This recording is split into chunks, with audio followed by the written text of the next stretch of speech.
If your mother, your father, your grandmother, or anyone you love over the age of 70 is taking any of these 5 medications right now, you need to pay very close attention to what I'm about to say because this could genuinely save their life. I'm not being dramatic. I'm not trying to scare you. I'm telling you this as a physician who has spent years watching older patients come into my office suffering from side effects that were completely avoidable. Side effects that started not because of a disease, but because of a pill that someone told them was helping them. And here's what breaks my heart. Most of the time, these medications were prescribed with good intentions. The doctor wasn't trying to hurt anyone. But medicine is not one size fits all, and what works beautifully for a 45-year-old can become genuinely dangerous for a 75-year-old. The body changes, the kidneys slow down, the liver doesn't process things the way it used to. Muscle mass decreases, fat distribution shifts, and suddenly a medication that was perfectly safe 10 years ago is now building up in the system, causing confusion, causing falls, causing internal bleeding, causing a cascade of problems that everyone assumes is just old age when really it's the medication doing the damage. My name is Dr. Clarence Martin, and I want to be very clear about something before we go any further. I am not telling you to stop any medication without talking to your doctor first. That would be irresponsible and potentially dangerous. What I am telling you is that you need to have a real conversation with your doctor about whether these medications are still appropriate, because in my experience, that conversation doesn't happen nearly often enough. Doctors get busy, appointments are short, and too many older adults are left on autopilot, refilling prescriptions year after year without anyone stopping to ask whether this pill is still doing more good than harm. So let's talk about this. Let's go through these 5 medications one by one, and I'll explain exactly why I would never want my own mother taking them after the age of 70. The first medication I want to talk about is one that millions of older adults take every single night, and that is diphenhydramine. You probably know it by its brand names, Benadryl, or sometimes it shows up in sleep aids like Zizquil or Tylenol PM. Now here's the thing. When you're 30 or 40 and you can't sleep or you have allergies, taking a Benadryl seems completely harmless. And for younger people, it mostly is. But after the age of 70, this medication becomes a completely different animal. Diphenhydramine is what we call an anticholinergic drug, and what that means in simple terms is that it blocks a chemical in your brain called acetylcholine. Now, acetylcholine is absolutely critical for memory, for clear thinking, for focus, for coordination. When you block that chemical in an older brain, you're not just causing a little drowsiness, you're causing confusion, you're causing disorientation, you're increasing the risk of falls dramatically. And here's what really scares me. There is growing research, and I'm talking about serious peer-reviewed studies, showing a link between long-term anticholinergic use and an increased risk of dementia. Let me say that again. Taking medications like diphenhydramine regularly over time may actually increase the risk of developing dementia. And yet I see 70 and 80-year-old patients who have been taking this every single night for years because nobody told them to stop. Nobody offered them a safer alternative. If my mother came to me and said she was having trouble sleeping, I would never hand her a bottle of Benadryl. I would talk to her about sleep hygiene. I would look at her other medications to see if something else was disrupting her sleep. I would consider safer options if absolutely necessary. But diphenhydramine after 70 is something I just cannot support. The second medication on this list is one that might surprise some of you, and that is a class of drugs called benzodiazepines. These include medications like diazepam, which is Valium, lorazepam, which is Ativan, and alprazolam, which is Xanax. These are commonly prescribed for anxiety, for sleep, sometimes for muscle spasms. And I understand why they're prescribed. Anxiety is real. Insomnia is real. These are legitimate problems that deserve legitimate treatment. But benzodiazepines in older adults are like playing with fire. After the age of 70, the body metabolizes these drugs much more slowly. That means they stay in the system longer, they accumulate, and the effects can be devastating. We're talking about extreme sedation, confusion that can mimic dementia, and most critically, a massively increased risk of falls. Now let me put this in perspective for you. A hip fracture in a 75-year-old is not like a hip fracture in a 30-year-old.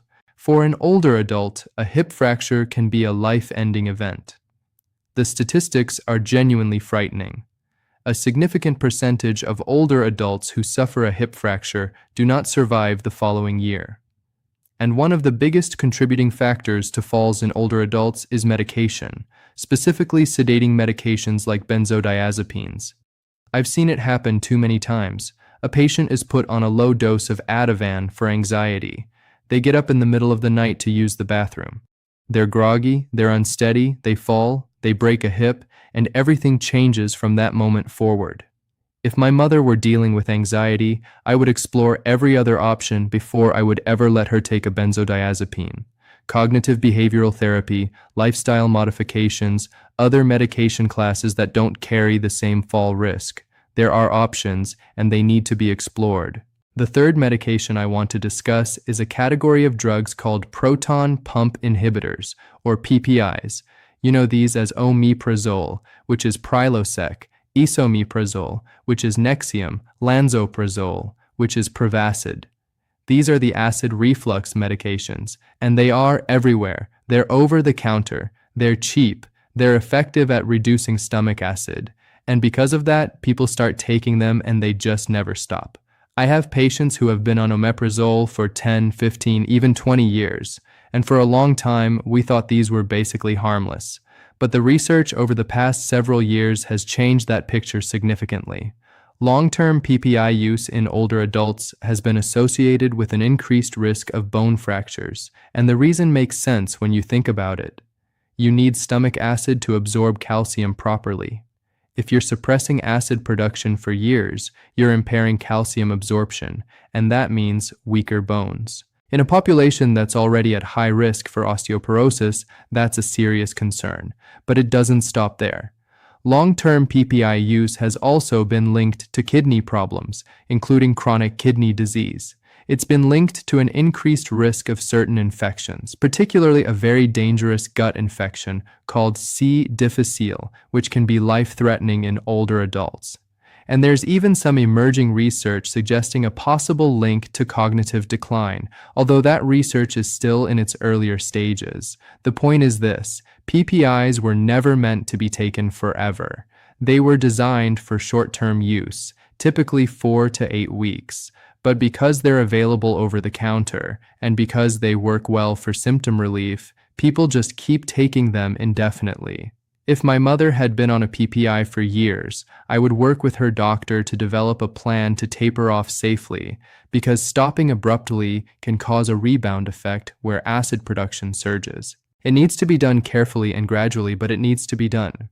The fourth medication I would never let my mother take after 70 is a muscle relaxant called cyclobenzaprine, which many of you know as Flexeril. This is commonly prescribed for back pain, neck pain, muscle spasms, and it's one of those medications that gets prescribed almost reflexively. Someone comes in with back pain, they walk out with a prescription for cyclobenzaprine.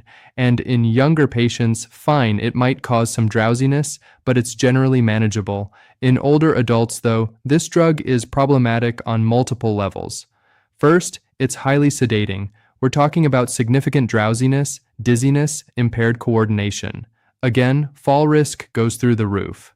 Second, cyclobenzaprine has anticholinergic properties, just like the diphenhydramine we talked about earlier, so you're getting that same effect of blocking acetylcholine in the brain, contributing to confusion, cognitive impairment, and potentially increasing dementia risk over time. Third, this medication can cause urinary retention, which is already a common problem in older adults, particularly in older men with enlarged prostates.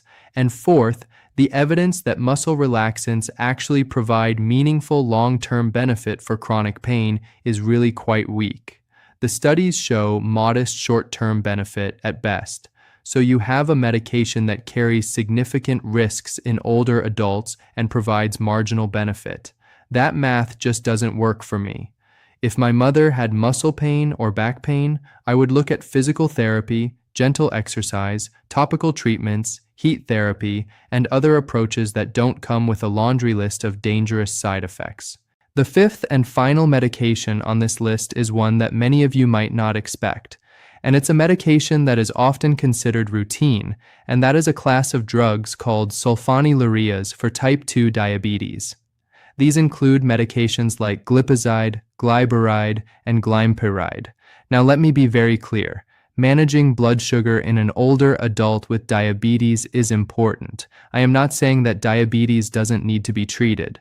What I am saying is that these particular medications carry a risk that is particularly dangerous for older adults, and that risk is hypoglycemia or dangerously low blood sugar. When blood sugar drops too low, you get confusion, dizziness, sweating, rapid heartbeat, and in severe cases, seizures, loss of consciousness, and even death. Now think about that in a 75-year-old who may live alone, who may not recognize the symptoms of low blood sugar, who may not be able to get help quickly. The consequences can be catastrophic. Glyburide in particular is considered one of the most dangerous because it's long-acting, meaning its blood sugar lowering effect can persist for hours, making prolonged and severe hypoglycemia more likely. And here's something that many people don't realize. As you age, your kidney function naturally declines, and since these medications are cleared by the kidneys, they can build up in the system, making hypoglycemia even more likely and even more severe. There are safer alternatives for managing blood sugar in older adults. Metformin, when kidney function allows, is generally considered much safer. Newer drug classes like SGLT2 inhibitors and GLP-1 receptor agonists have shown impressive safety profiles and even additional benefits like cardiovascular protection and kidney protection. The treatment plan needs to be individualized, of course, but if my mother were over 70 and her doctor wanted to put her on glyburide, I would be on the phone that same day asking for a different approach. Now, let me bring this all together because I think there's a bigger message here that goes beyond these 5 specific medications. The bigger message is this: getting older does not mean you have to accept being on a dozen medications without question. Every medication carries risk, every single one, and as the body ages, those risks shift, often dramatically. The concept I want you to take away from this video is something we call deprescribing. Deprescribing simply means the intentional, supervised process of reducing or stopping medications that may no longer be necessary or that may be causing more harm than good. It's not about refusing treatment. It's about making sure that every pill someone swallows is genuinely earning its place. I want you to do something for me. If you have a parent, a grandparent, anyone you love who is over 70 and taking multiple medications, sit down with them. Look at their medication list. Bring that list to their next doctor's appointment and ask the hard questions. Is this medication still necessary? Are there safer alternatives? What would happen if we tried to reduce the dose or stop it altogether? You have the right to ask those questions, and a good doctor will welcome them. I'm Dr. Clarence Martin, and I make these videos because I believe that knowledge is the most powerful medicine there is. If this video opened your eyes, if it made you think twice about a medication that someone you love is taking, then please share it. Send it to a friend. Send it to a family member. You never know whose life you might help protect. And if you haven't already, subscribe to this channel because I'm going to keep bringing you information like this, information that could genuinely make a difference in the health and safety of the people you care about most. I'll see you in the next one. Take care of yourselves and take care of each other.